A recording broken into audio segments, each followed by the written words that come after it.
is standard form. Why does it keep doing this? It keeps trying to like change my screen on me and I don't like it. Okay.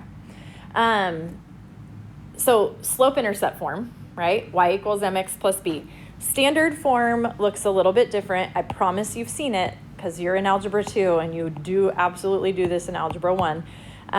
Standard form is the one that's ax plus by equals c. So you will have your x and your y on the same side of your equation, okay? No longer splitting our x and our y to opposite sides.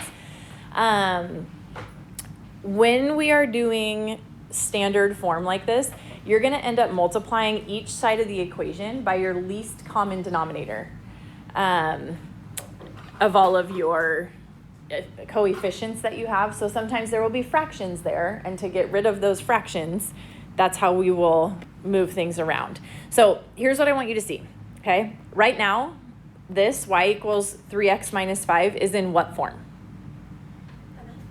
Y equals mx plus b. It is in slope-intercept. We want it in standard, okay? Which means we have to get our x and y together, but we also don't want fractions, okay? And we don't want decimals. We want nice, pretty, whole numbers or integers. So the way we do that is we look at our pieces here, this and this, and we say, in order to get rid of a fraction, I would multiply by my least common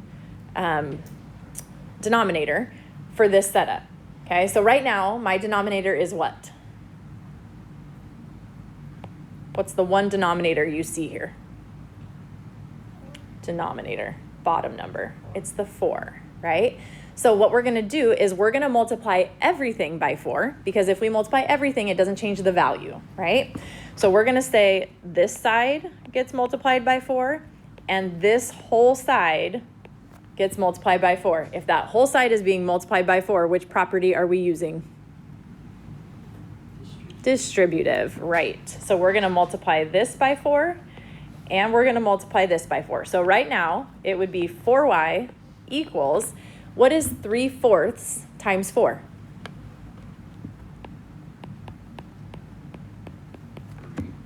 It's 3, right? The 4 over 4 is 1. So if you multiply by your denominator, that makes it go away. That's a 1. So then what you have left is your numerator. So 3x, okay, minus what? 20. Don't call it minus 5. It's very tempting to just focus on the fraction and forget to distribute to both parts. Distribute, minus 20. Okay? Okay, now, the next step, I'm not super picky about, but technically there is a better way to do this next step and a not so better way to do this next step. You might be tempted to subtract 3x right here, and then you would have a negative 3x plus 4y equals a negative 20. That's not wrong, it's just not the best. Okay, the best way is to have less negatives. Typically, that leading coefficient isn't our favorite to be a negative, and if we subtract it right now, don't do this, we would have negative 3x plus 4y equals negative 20, okay? That's a fine answer. I'll take it. It's not horrible. The best answer would be to move it the other way so that we end up with more positives than negatives. So instead, this would be your better option. If I take away the 4y over here, then on my right side, I'm going to have 3x minus 4y, and I'm going to add the 20 to the other side.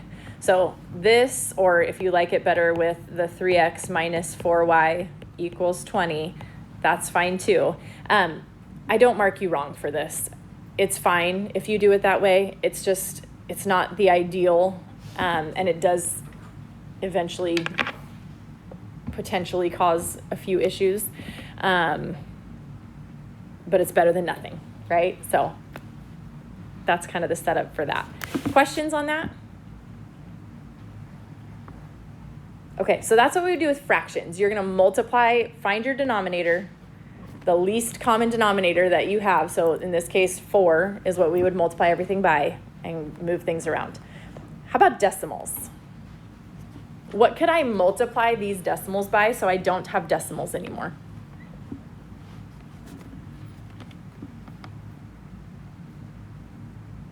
In other words, what would I have to multiply by to move these over?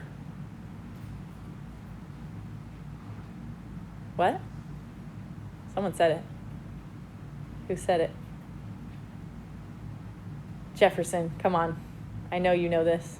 What would I have to multiply the 9.1 by to make it 91? A 10, right? We're going to multiply everything by 10. Here's the deal. If you have decimals, 2.75, and I want to move it 2 decimal places, what are you multiplying by? 100. What if I want to move it 3 decimal places? 1,000, right? Each decimal place is another 0 you tack on behind a 1, right? We know this. My 4th grade son knows this. Yes, we know this. Yeah, okay. You're making me a little nervous, guys. So we're going to multiply everything by 10, okay? This whole side by 10 and the left side by 10. So it's going to be 10y equals 91x plus 36. So we did away with decimals. Now I want it in standard form, okay? How do I do that? There's technically 2 answers you could give me here. What's one of them? What if we subtract the 91x? Okay, then we would have negative 91x plus 10y equals 36. Okay, so that's 1. We have less negatives, right? 1 negative, 2 positives, so that's decent. The other way you could do it is if you moved the 10y and you moved the 36, it could have been 91x minus 10y equals negative 36. Okay, that would be all right. Questions on that? Okay, then we're going to graph 2 and be done.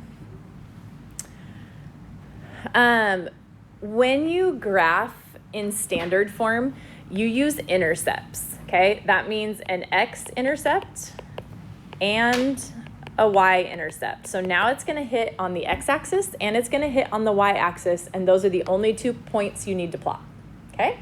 So here's what you do. Do you remember maybe in Algebra 1, your teacher ever referring to something as like the cover-up method? I feel like that's what Mr. Samuelson called it the cover-up method. I don't know what Mrs. Brannon calls it, but the cover-up method basically says if I plug a 0 in for x, that's going to give me a y-intercept, right? Any point on this line is 0, and then whatever my y value is.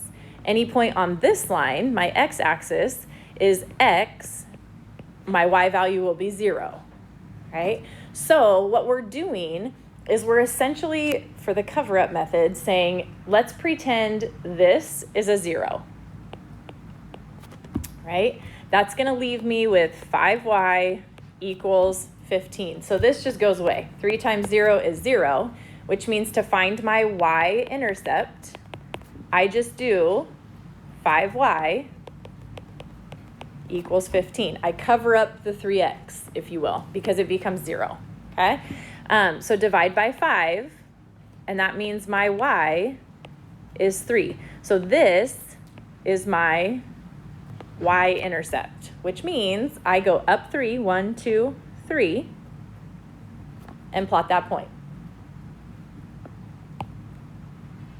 Okay, if instead I were going to plug in a 0 for y, that would be 3x plus 5 times 0 is 15, right? So essentially, I'm just covering up my y, and I get 3x equals 15. I divide by 3, so my x-intercept is 5, okay? This is my x-intercept.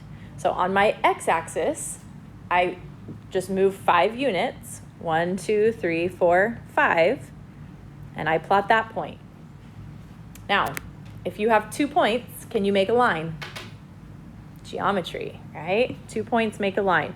So you're just going to draw a line through those 2 points, And that is the graph of 3x plus 5y equals 15.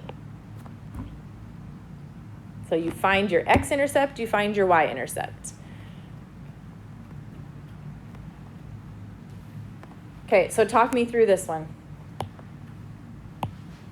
What two equations are you going to write and solve to graph this using intercepts? What's your first equation going to be?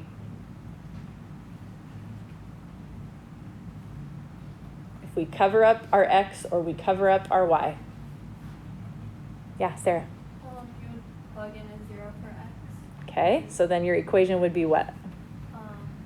2 times 0 minus 4y equals 8. Right, and 2 times 0 is 0, right? So really you can just start right here. Negative 4y equals 8. Because if we plug in a 0, that's going to get rid of our whole x setup, right? So that's one equation. What's the other equation going to be if we cover up our y? 2x equals 8. Yeah, 2x equals 8 if we put a 0 in for y. So you're just writing two equations, one that involves the x, one that involves the y, and you solve them both. So if I solve this, divide by negative 4, then y is negative 2. Is that my x-intercept or my y-intercept? My y. So where do I move for that? If that is my y-intercept, up, down, left, or right? What? Down. Up, down? Down, right. So negative 2 goes down 2, and you put a point at negative 2. Okay, then you solve your x1. Divide by 2, and x equals 4. Do I move up, down, left, or right 4 units? To the right 4. Now here's the question. Where do I start to move right 4? Do I start at my new point? Do I start at 0, 0? 0, 0, right? It is an x-intercept. So starting at 0, 1, 2, 3, 4 puts me right here. Okay, that means my line is that. Okay, so just remember, this is a y-intercept. So we move down 2. This is an x-intercept.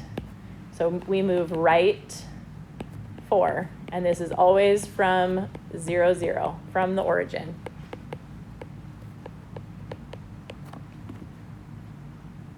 Does that make sense? Questions, comments, concerns, accolades? You good?